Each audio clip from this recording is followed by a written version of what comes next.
"A woman has no business here," said Barnaby, Duke of Yaxholt, without looking up from his ledgers, and the woman standing in the estate office doorway smiled as though he had paid her a compliment.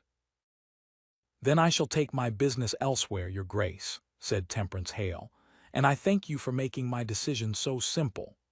She curtsied, a clean, unhurried curtsy that gave him nothing to object to, turned on her heel, and was gone before he had raised his head.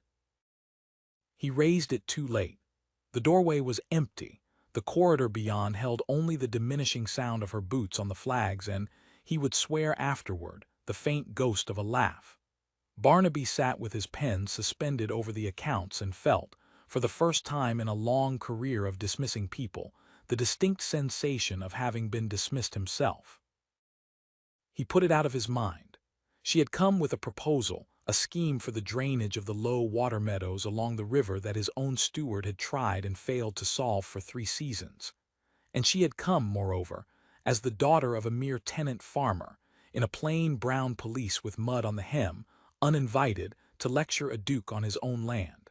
That she happened to be right about the drainage he did not yet know. That she happened to be the cleverest agriculturalist within 40 miles he did not know either. He knew only that a farmer's daughter had walked into his office proposing to reorganize his estate, and that a Duke of Yaxholt did not take instruction from farmers' daughters, and he had said so, and she had gone, and that was the end of it. It was not the end of it. On Monday his steward came to him gray-faced. "It is Cobb, your grace," the man said. "Old Cobb, he has given notice." Barnaby set down his coffee. Josiah Cobb had farmed the Yaxholt home farm for 30 years. He was the best practical farmer in the county, the man whose judgment on stock and soil the whole district followed. His father had farmed it before him and his grandfather before that. He was not a man who gave notice. "Notice to whom?" Barnaby said. "Where does a Cobb go?" The steward swallowed. "To Miss Hale, your grace. She has taken the lease of the old Marish farm across the river, the 80 acres your father called worthless, and she has hired Cobb to manage it, at better wages than we pay and a share of the profit besides. And Cobb has taken 2 of our best undermen with him." And the steward hesitated, and the talk in the village is that she means to drain the Marish bottoms by the very scheme she brought to you a week ago, the one you sent her off over. Barnaby was silent for a long moment. "She cannot drain the Marish," he said at last. "My father spent a fortune trying. It is a bog. It has always been a bog." "Yes, your grace," the steward said, in the tone of a man who has just watched his employer walk cheerfully off a cliff. "That is what your father said too." By midsummer the Marish was not a bog. Barnaby rode out to see it, because he could no longer bear not to. From the ridge above his own river, he looked down across the water at the 80 acres his family had written off for a century, and saw them laid out green and geometric and gleaming with new ditches. A clever herringbone of channels feeding a single cut that carried the water clean away to the river below the meadows, so simple in its logic that he understood at once, with a hot sinking feeling, exactly why his own steward's straight-line trenches had failed for 3 seasons. She had read the fall of the land like a page of print. Where the water wanted to go, she had let it go. She had merely shown it the door. And on the reclaimed ground stood the finest stand of barley he had seen in his life, and among it, in a wide straw hat, directing men who a month ago had been his men, was Temperance Hale. He did not ride down. He told himself it was beneath him. He rode home, and could not eat, and could not read, and stood at his study window looking north across the river at a green light on the horizon that had not been there in the spring. It got worse through the summer, and it got worse in exactly the way calculated to undo a proud man, which is to say slowly, publicly, and entirely without spite. Temperance Hale did not gloat. She did not send word. She simply thrived. The Marish barley came in heavy and clean, while his own low meadows, undrained, spoiled again in the August rains as they had every year of his life. His tenants who talked began to talk of her, of the fair wages, the profit shares, the woman who paid a man for his sense and not merely his sweat. 2 more of his laborers gave notice and crossed the river.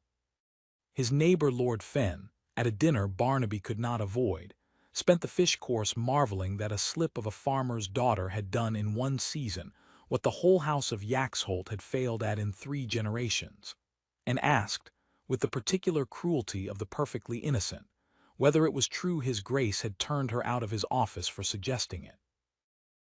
"It is true," Barnaby said, because he would not lie about it, and drank his wine and felt the whole table's pity, which was worse than mockery because he had earned it. He began that summer to think about her a great deal, and it was not the thinking a man does about a rival. He thought about the clean, unhurried curtsy. He thought about the way she had thanked him for making her decision simple, and how it had not been insolence. There had been no heat in it at all, but something far more disarming. The calm of a woman who had already decided she did not need him, and was merely being polite about it. He thought about the straw hat among the barley, and the fact that she had never once, in all the months of her rising, looked back across the river at Yaxholt at all. He had dismissed her as a woman with no business on his land. She had gone and built a business of her own, in plain sight, and never spared him a second glance. And Barnaby, Duke of Yaxholt, discovered that being forgotten by Temperance Hale was the single most intolerable thing that had ever happened to him. He crossed the river in September. He did it properly, no summons, no note commanding her attendance, none of the machinery of a duke who wishes to be waited upon. He rode to the marish alone in his plainest coat, and found her in the barley with a sheaf in her hands and cob at her elbow, and he dismounted at the gate and waited to be noticed like any other man calling on a farm. She noticed him. She did not curtsy this time.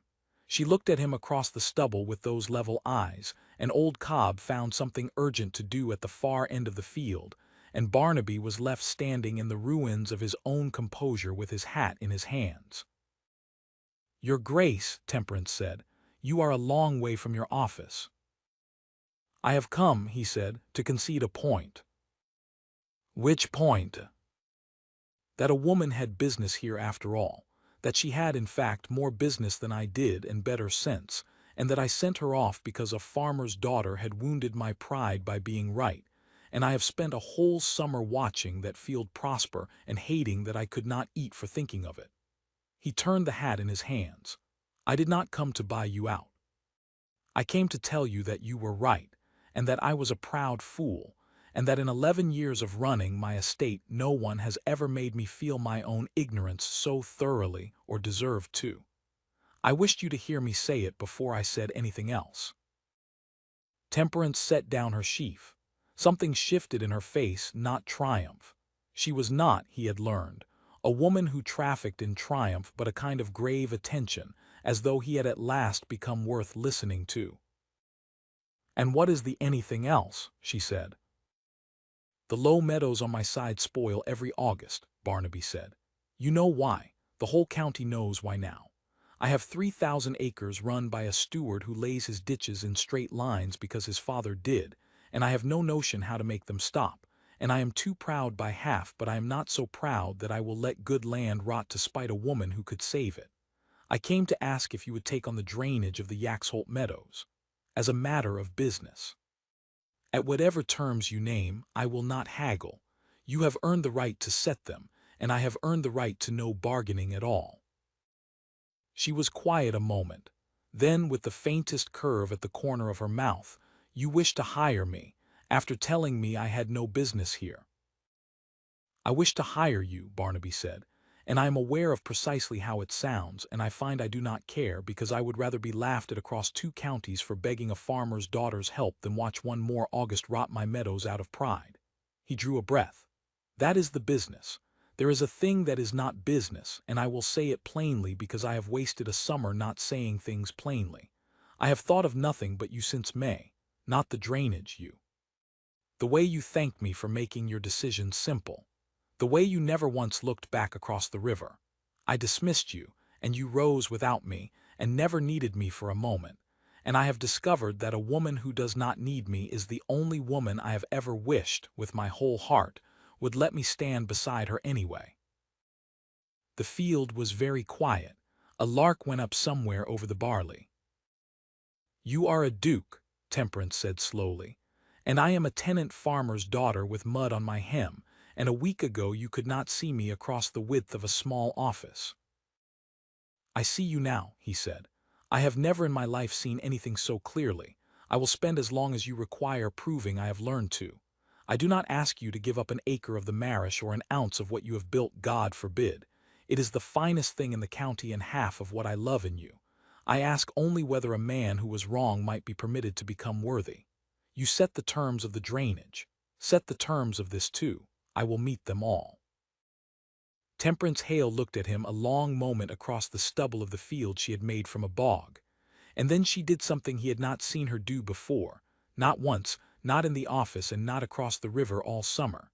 She smiled at him, a real smile, warm and unguarded and entirely her own.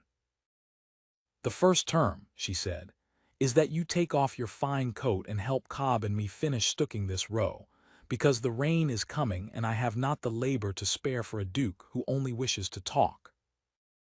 He took off his coat. He was, it must be said, a very poor hand at it. He stooked the barley crooked and got chaff down his collar, and made Cobb laugh out loud for the first time in 30 years of Yaxholt's service, and Temperance corrected his grip on the sheaves without mercy, and with a patience she showed her worst undermen. And by the time the first fat drops of rain came sweeping up the valley the row was in, and Barnaby stood in his ruined shirt-sleeves in the middle of a farmer's field, wet to the skin, happier than he could remember being in the whole of his careful life. She drained the Yaxholt meadows that autumn, and the August rot never came again. But that was the least of what she changed. She would not marry him for a year. She made him earn it, made him come across the river as a man and not a duke, made him learn the fall of his own land at her side until he could read it like print, made him meet her father and win old Cobb's respect and understand, deep in the bone, that the woman he wanted had built her worth herself and would share it but never surrender it. He learned all of it gladly. He had done all his commanding at the wrong things for 11 years. He found that yielding to the right person cost him nothing he was sorry to lose. They married the following harvest, in the little church at the river crossing, with the whole district crowded in, his tenants and hers, and Lord Fenn in the third pew looking as though he could not decide whether to be scandalized or delighted, and old Cobb giving the bride away with tears he pretended were dust. Barnaby, waiting at the altar, watched Temperance come up the aisle in a gown the color of ripe barley, and thought that a man who had once said a woman had no business on his land was about to make her mistress of every acre of it, and could imagine no finer end to his pride. "You once thanked me for making your decision simple," he murmured to her when she reached him. "I have spent a year making mine complicated on purpose so that I might be quite sure of it. I am sure. I have never been surer of anything." "I know," Temperance said. "You stook a straighter row now. That is how a woman knows a man means it." They ran the two estates as one after that, the Yaxholt acres and the Marish both, and she never gave up an inch of what she had made, and he never wished her to.